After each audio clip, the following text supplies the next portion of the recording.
ঠিকই ধরেছো। তাছাড়া ঘুম হবে কি করে বলো? আমার বাড়িতে যে ছোট্ট রাজপুত্র আসছে। তা অবশ্য ঠিক। সেই কবে থেকে আমাদের নাতিকে দেখার জন্য আমরা বসে আছি। আচ্ছা গোপাল, তুমি এইবারে রওনা দাও, বেশি দেরি করো না, জাহাজ ঢুকবার সময় হয়ে এলো। আপনি কিচ্ছু চিন্তা করবেন না মহারাজ, আমি একদম সযত্নে আপনার নাতি ও বৌমাকে রাজপ্রাসাদে নিয়ে আসব। গোপাল, খুঁজে পেতে কোনো রকম অসুবিধে হবে না। মনে আছে রানীমা? এখন তাহলে আসি।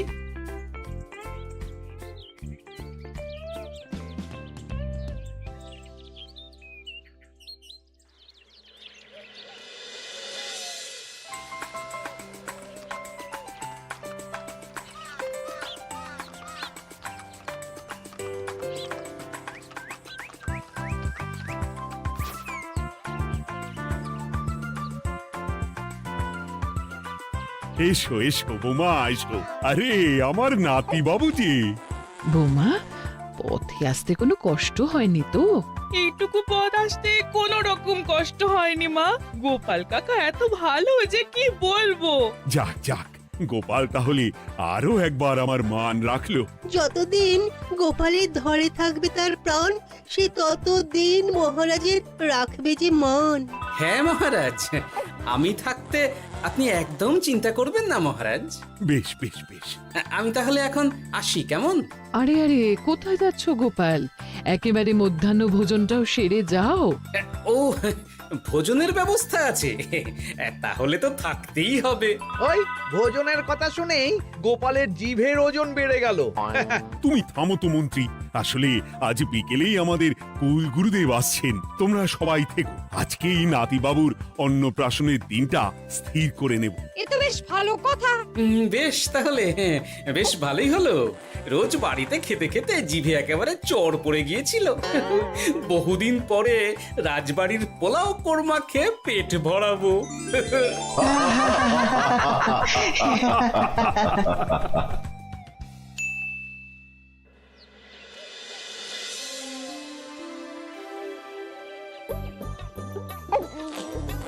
বাহ, তোদের নাতির তো ঢের উন্নতি হবে রে, খুব প্রতিপত্তি হবে, নাম যশ সব হবে, কোনো চিন্তা নেই।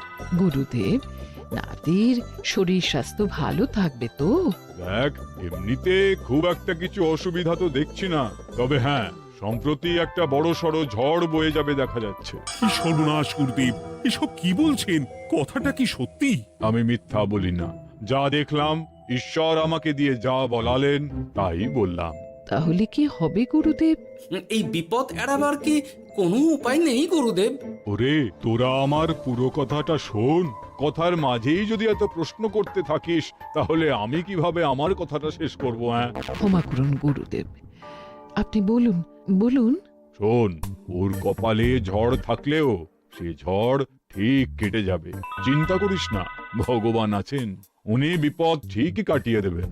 যখন বিপদ চরম সীমায় পৌঁছে যায় তখন ঈশ্বর নিজে এসে আমাদের বিপদ মুক্ত করে। সত্যি গুরুদেব, ঈশ্বর নিজে আসেন? হ্যাঁ, নিজে আসেন। জয় গুরুদেবের জয়। গুরুদেব, এইবারে তাহলে আপনি একটা শুভ দিন বলে দিন, নাতিবাবুর অন্নপ্রাশনটা ধুমধাম করে দিতে হবে তো। আজকের পর থেকে ঠিক 3 দিন বাদে একটা খুব ভালো দিন আছে, ওই দিন তাহলে অন্নপ্রাশনের ব্যবস্থা কর। বেশ বেশ, তবে তাই হবে গুরুদেব, তাই হবে। গোপাল, তাহলে সব কিছুর বন্দোবস্ত করা শুরু করো। সে আর বলতে রানীমা, আমি আগামীকাল থেকেই একদম জোর কদমে মাঠে নেমে পড়বো। হ্যাঁ রানীমা, আমি কোনো দায়িত্ব নেব নাকি? না থাক, যদি প্রয়োজন হয় তুমি গোপালকে সাহায্য করো।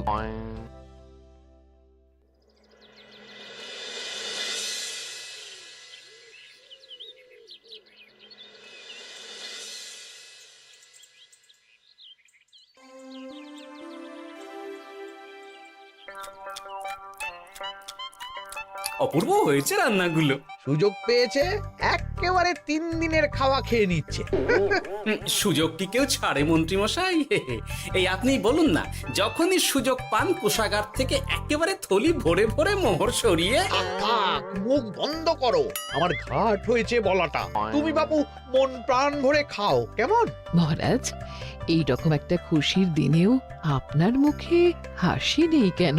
আসলে নাতিবাবু তো আর দু একদিন পরেই চলে যাবে, সেই কারণেই মনটা বড্ড ভারাক্রান্ত হয়ে রয়েছে। তা তো ঠিকই, আমাদের ছেলেটা আসতে পারলো না।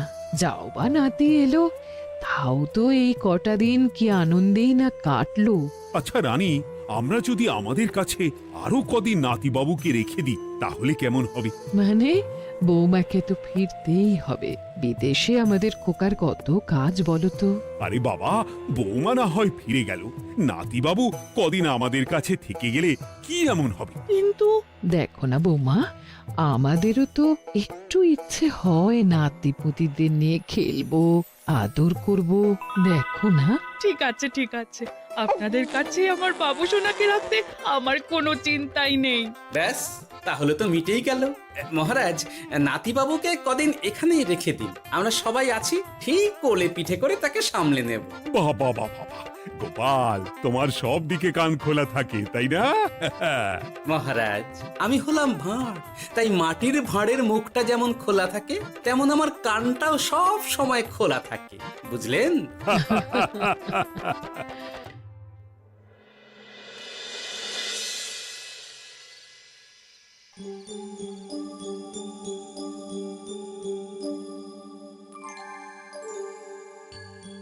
কি ব্যাপার মহারাজ, আপনি এখনো শোননি কেন? শরীর খারাপ করছে নাকি? না রানী, একটা কথা খুব ভাবাচ্ছে বুঝলে। কি কথা মহারাজ? এই যে সেদিন গুরুদেব বললেন না, যখন গভীর বিপদ আসে তখন ঈশ্বর নিজে আসেন বিপদে মোকাবিলা করার জন্য। হ্যাঁ মহারাজ, বললেন তো। আচ্ছা, ঈশ্বর কি বিপদে সত্যি নিজে আসেন? কিন্তু তিনি নিজে তো বিশাল শক্তিধর, ক্ষমতাবান, তাহলে তিনি নিজে না এসে অন্য কাউকে পরিস্থিতির মোকাবিলা করতে পাঠান না কেন?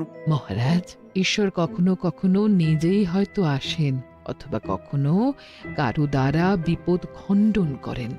ব্যাপারটা খুবই সহজ মহারাজ। না না, কিন্তু আমার মনে হয়। মহারাজ, আপনার কি মনে হয় আমি জানি না, তবে আমার যা মনে হয় আপনাকে বলেছি। আগামীকাল একবার সভাসদদের প্রশ্নটা করতে হবে, দেখি তারা কি বলে। আগামীকাল সকালে আবার বৌমা ফিরে যাবে।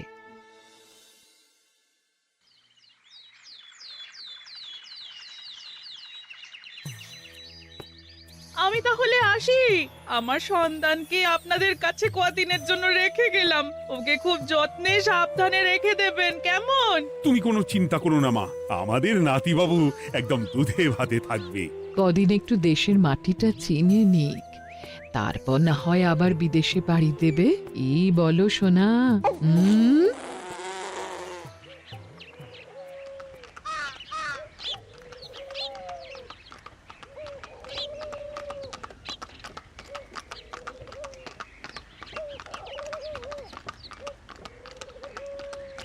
বৌমা তো চলে গেল, এইবারে তাহলে আমরাও যাই। আজকেও নিশ্চয়ই বৌমার ফিরে যাওয়া উপলক্ষে রাজসভা বন্ধ থাকবে। ভুলেও এই সব কথা ভেবো না মন্ত্রী। চলো এইবারে সবাই রাজসভায় চলো, তোমাদেরকে একটা খুবই গুরুত্বপূর্ণ প্রশ্ন করব। সেরেছে, মহারাজ আবার কি প্রশ্ন করবেন ভগবান জানে। সবাই রাজসভায় এসো।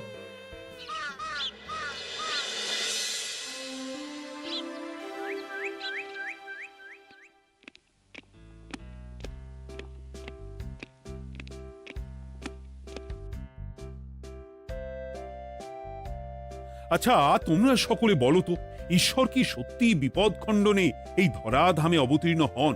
আচ্ছা, তাই যদি হয় তাহলে ঈশ্বর নিজে না এসে তার প্রতিনিধি হিসেবে অন্য কাউকে বিপদ খণ্ডন করতে পাঠান না কেন?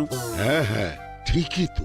কেন কেন, ঈশ্বর তো মহাশক্তিধর, উনি চাইলেই যা খুশি তাই করতে পারেন। মহারাজ, আমাদের যেমন ইচ্ছে হলে আমরা খাই দাই ঘুমাই ঘুরে বেড়াই, ঠিক সেই রকম ঈশ্বরেরও ইচ্ছা হয় নিজে নেমে এসে জগতের কল্যাণ করার। না না না, আমি কিন্তু আমার প্রশ্নের যথাযথ উত্তর পেলাম না। এই গোপাল, তুমি কিছু বলো না, একদম মুখে কুলুপ দিয়ে বসে আছো কেন? হ্যাঁ, না মহারাজ, মুখে কুলুপ দিয়ে নেই, আসলে খিদেতে পেটে ছুঁচো দৌড় দিচ্ছে। বেশি কথা বললে খাটনি হবে, আরো খিদে বাড়বে, তাই চুপ করে আছি আর কি। ইস, শুধু খাওয়া আর খাওয়া, সব সময় শুধু খাওয়ার চিন্তা। গোপাল, ছি, লজ্জা করে না? এমন একটা গুরুত্বপূর্ণ সময়ে তুমি আমার প্রশ্নের উত্তর না দিয়ে মনে মনে খাবারের কথা ভাবছো। আসলে মহারাজ, ওই না খেলে যে মাথাটা কাজ করে না, পেটে খিদে মুখে লাজ, এমন করলে তো মগজটাই পুরো ঘেঁটে ঘ হয়ে যাবে মহারাজ। বেটাকে তাড়িয়ে দিন। যাও যাও গোপাল, আমার রাজসভা থেকে এক্ষুনি বিদেয় হও দেখি। যাও যাও, তুমি যাও। যার সব সময় শুধু খাওয়ার চিন্তা, এমন পেটুককে সভায় রেখে আমার কোনো কাজ নেই। কিন্তু মহারাজ, চুপ, একদম চুপ। তুমি যাও গোপাল, যাও। যদি কোনোদিনও উত্তর খুঁজে পাও, তবেই আবার এই সভায় তোমার মুখ দেখিও।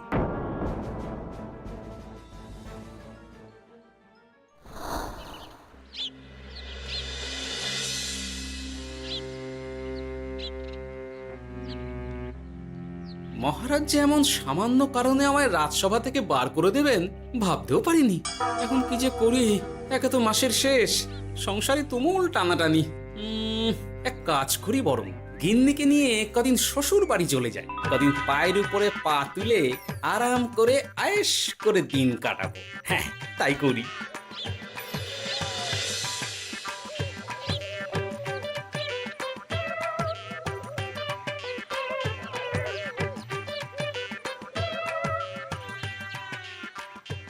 গিন্নি, ও গিন্নি, বলছি কি, ওই শিগগিরই তল্পি তল্পা গুছিয়ে তোমার বাপের বাড়ি চল। এই কটা দিনের জন্য দুজনে ঘুরে আসি, বুঝলে? কি ব্যাপার? তোমার হঠাৎ করে আমার বাপের বাড়ি যাবার হিড়িক কেন? কিছু মতলব আছে নাকি? আমি না তোমার স্বামী? তুমি আমাকে এভাবে বেমক্কা মতলববাজ বলতে পারলে? হ্যাঁ, কোথায় আমি তোমার কথা ভেবে কথাটা বললাম, আর তুমি কি না আমায় স্বামী না স্বামী কে জানে? এই গত 3 মাস ধরে বাপের বাড়ি যাওয়ার কথা বলছি, তুমি তো তখন কানেই নিচ্ছিলে না, এখন হঠাৎ? আচ্ছা আচ্ছা, বুঝেছি বুঝেছি, অনেক ঝগড়াঝাটি হয়েছে, এইবারে তল্পি তল্পা গুছিয়ে চলো, মেলা সময় বয়ে যাচ্ছে। কি এক্ষুনি যাবে নাকি? সন্ধে হয়ে এলো তো। আরে সন্ধে হয়ে এলো তো কি হয়েছে, চলো চলো চলো, শিগগিরই চলো। ঠিক আছে, আমি প্রস্তুত হচ্ছি। তুমি তাহলে একখানা গরুর গাড়ি ডেকে আনোগে, যাও যাও। আরে মিছিমিছি গরুর গাড়ি রাখবো কেন? আরে বাবা, আমরা হেঁটে যাব, হেঁটে। কি বলছো? এতটা রাস্তা বনের মধ্যে দিয়ে আমরা হেঁটে যাব? হ্যাঁ, শোনো গিন্নি, ওই বাতের ব্যথায় না হাঁটাটা বেশ ভালো, বুঝলে? চলো চলো, দেখবে কোনো রকম অসুবিধে হবে না। হ্যাঁ, আমি তো আছি নাকি? হ্যাঁ,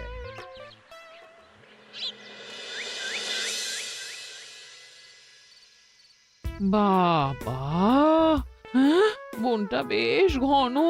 বলি, এই সময়ে এই বনের মধ্যে দিয়ে কেউ হেঁটে যায়? মেলা গজগজ না করে চুপচাপ এসো দেখি। ও মা গো, বাবা গো, বাবা গো, কি লাগাটাই না লাগলো গো। আরে, তোমার থেকে আমার বেশি লেগেছে, যা একখানা ধাক্কা মারলে। কি করবো? গিন্নি আমায় ধাক্কা মেরে ফেললো বটে, কিন্তু আজ আমি মহারাজের প্রশ্নের যথাযথ উত্তর পেয়ে গেলাম।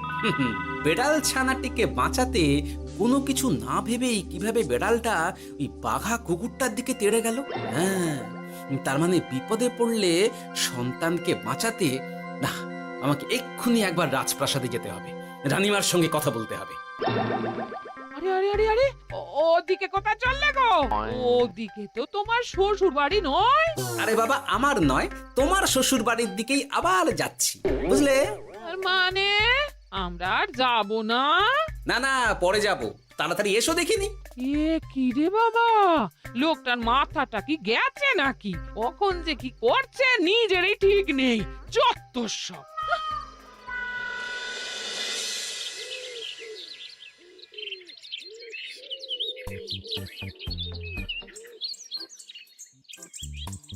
আরে গোপাল দাদা, তুমি এখন কি ব্যাপার গো?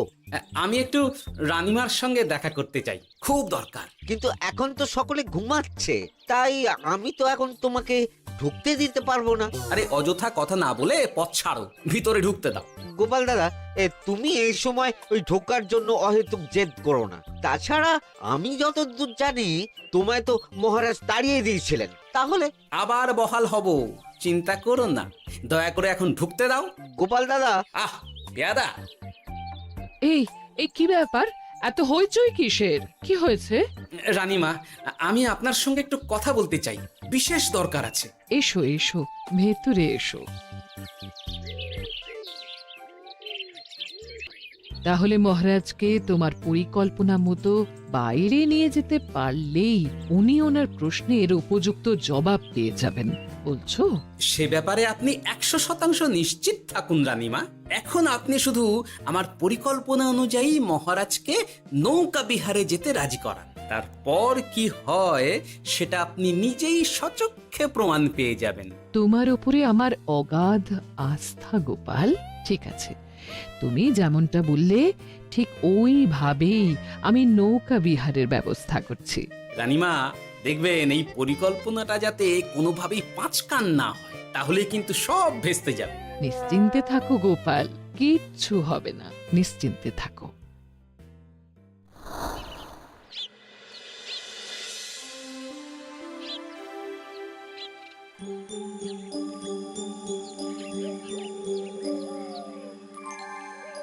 মহারাজ আবার বেজার ভোগ করে গেছেন।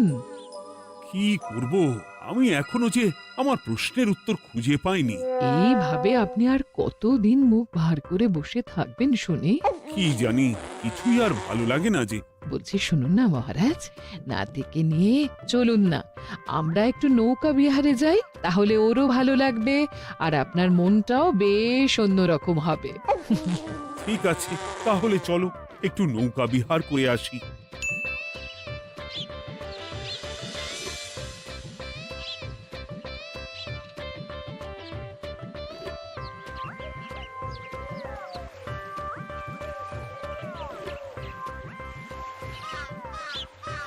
এই তো মহারাজ, আসুন আসুন, সেই কখন থেকে আপনার জন্য অপেক্ষা করছি।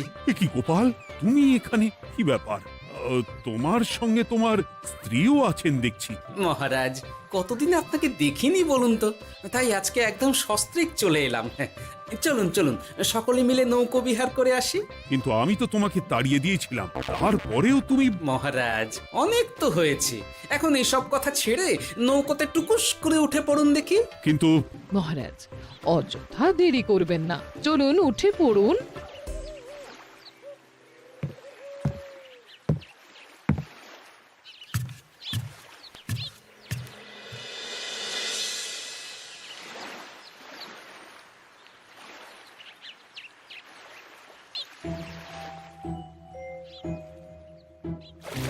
এ কি?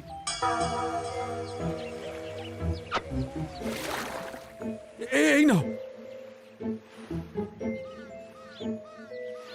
দেখো দেখো, ও কোনো সাড়া শব্দ করছে না কেন? সারা শব্দ করবেন না মহারাজ।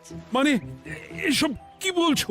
এই পুটুলির ভেতরে তো আপনার নাতি নেই, এখানে নাতির বদলে রয়েছে একখানা খেলার পুতুল। এসব কি বলছো তুমি?